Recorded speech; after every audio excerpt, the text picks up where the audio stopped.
नमस्कार विद्यार्थियों, आपका स्वागत है ऐसे शिक्षा मंत्र एकेडमी में। चलिए शुरू करते हैं आज का महत्वपूर्ण टॉपिक कोशिका के ऑब्जेक्टिव क्वेश्चन से। तो हमारा पहला क्वेश्चन है, सर्वप्रथम कोशिका की खोज कब हुई थी? इसका आंसर है 1665। कोशिका की खोज 1665 में किस वैज्ञानिक ने की थी? हमारा आंसर हो जाएगा रॉबर्ट हुक। रॉबर्ट हुक ने जिस कोशिका की खोज की वह किस प्रकार की थी? हमारा आंसर हो जाएगा मृत। रॉबर्ट हुक ने कोशिका की खोज किस तत्व में की थी?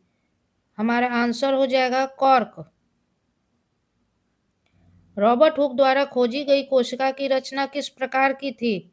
हमारा आंसर हो जाएगा मधुमक्खी के छत्ते की तरह। कोशिका का नामकरण सर्वप्रथम किसने किया? हमारा आंसर हो जाएगा रॉबर्ट हुक। जीवित कोशिका की खोज एंटोन वॉन ल्यूवेनहॉक ने कब की थी? हमारा आंसर हो जाएगा 1674। जीवित कोशिका की खोज एंटोन वॉन ल्यूवेनहॉक ने किस तत्व में की थी? हमारा आंसर हो जाएगा तालाब के जल में। पौधे विभिन्न प्रकार की कोशिकाओं से बना है, यह किस वैज्ञानिक का सिद्धांत है? इसका आंसर हो जाएगा मैथियस लाइडेन। मैथियस लाइडेन किस देश के वनस्पति वैज्ञानिक थे? इसका आंसर हो जाएगा जर्मनी। मैथियस लाइडेन ने किस वर्ष यह खोज की कि पौधे विभिन्न प्रकार की कोशिकाओं से बने हैं? इसका आंसर हो जाएगा 1838। पादप कोशिकाओं में कोशिका भित्ति होती है, किस वैज्ञानिक ने अपने अध्ययन में पाया? इसका आंसर हो जाएगा थियोडोर स्वान। कोशिका सिद्धांत का प्रस्ताव किन दो वैज्ञानिकों ने संयुक्त रूप से दिया? इसका आंसर हो जाएगा मैथियस लाइडेन एवं थियोडोर स्वान। प्राणियों एवं वनस्पतियों का शरीर कोशिकाओं और उत्पाद से बना है, किसका कथन है? इसका आंसर हो जाएगा थियोडोर स्वान। किस वैज्ञानिक ने 1855 में कोशिका विभाजित होती है यह सिद्धांत दिया था? इसका आंसर हो जाएगा रडोल्फ विर्चो। कोशिका सिद्धांत को बदलकर नई कोशिका सिद्धांत को प्रस्तुत किस वैज्ञानिक ने किया था? इसका आंसर हो जाएगा रडोल्फ विर्चो। कोशिका नई कोशिकाओं का निर्माण पुरानी कोशिकाओं के विभाजन से होता है, किसका कथन है? इसका आंसर हो जाएगा रडोल्फ विर्चो। कोशिका के बाहर पतली परत होती है जिसे आज प्लाज्मा झिल्ली कहते हैं, किनका कथन है? इसका आंसर हो जाएगा थियोडोर स्वान। प्लाज्मा झिल्ली को अन्य किस नाम से जाना जाता है? इस क्वेश्चन का दो आंसर हो जाएगा, कोशिका झिल्ली और वर्णनात्मक परागम्य झिल्ली। कोशिका झिल्ली का उन्नत नमूना तरल किरमीर नमूना किसने दिया था? इसका आंसर हो जाएगा सिंगर एवं निकोलसन। कोशिका झिल्ली किससे बनी होती है? इसका आंसर हो जाएगा लिपिड एवं प्रोटीन। कोशिका झिल्ली का प्रमुख लिपिड क्या है? इसका आंसर हो जाएगा आपको फास्फोलिपिड।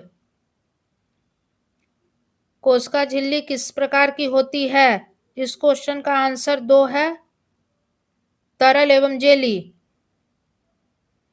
कार्बन डाइऑक्साइड या ऑक्सीजन कोशिका झिल्ली के आर पार किस विधि द्वारा जाती है? इसका आंसर हो जाएगा विसरण। जल किस प्रक्रिया द्वारा कोशिका झिल्ली के आर पार जाती है? इसका आंसर हो जाएगा विसरण।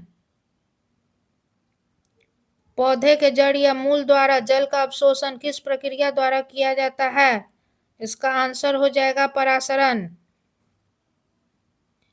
मनुष्य की रुधिराणु में लिपिड एवं प्रोटीन की कितनी मात्रा होती है?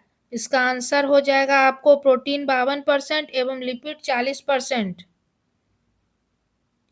केंद्रक की खोज किसने की थी? इसका आंसर हो जाएगा आपको रॉबर्ट ब्राउन। केंद्रक की खोज रॉबर्ट ब्राउन ने कब की थी? इसका आंसर हो जाएगा आपको 1831। कोशिका के भीतर झिल्ली युक्त संरचना मिलती है, उसे क्या कहते हैं? इसका आंसर हो जाएगा केंद्रक। क्रोमोसोम किसमें पाया जाता है? इसका आंसर हो जाएगा केंद्रक। क्रोमोसोम किससे बने होते हैं? इसका आंसर हो जाएगा डीएनए एवं प्रोटीन।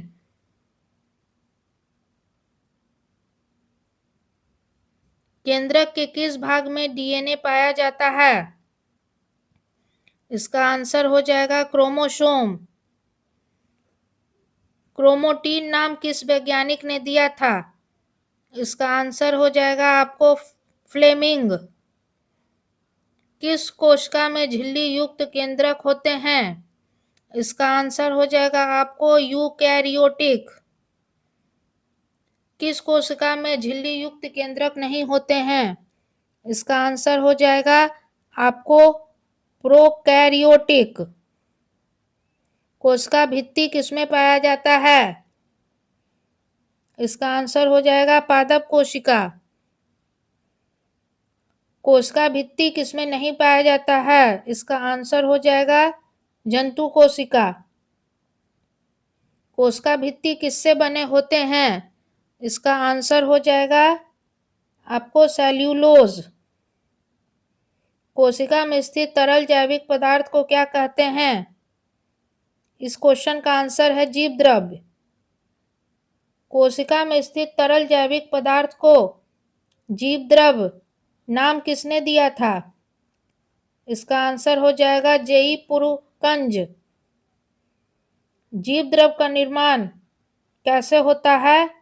इसका आंसर हो जाएगा कोशिका द्रव्य एवं केंद्रक को मिलाकर जीव द्रव्य का निर्माण होता है। धन्यवाद। जुड़े रहें एसएस शिक्षा मंत्र एकेडमी के साथ।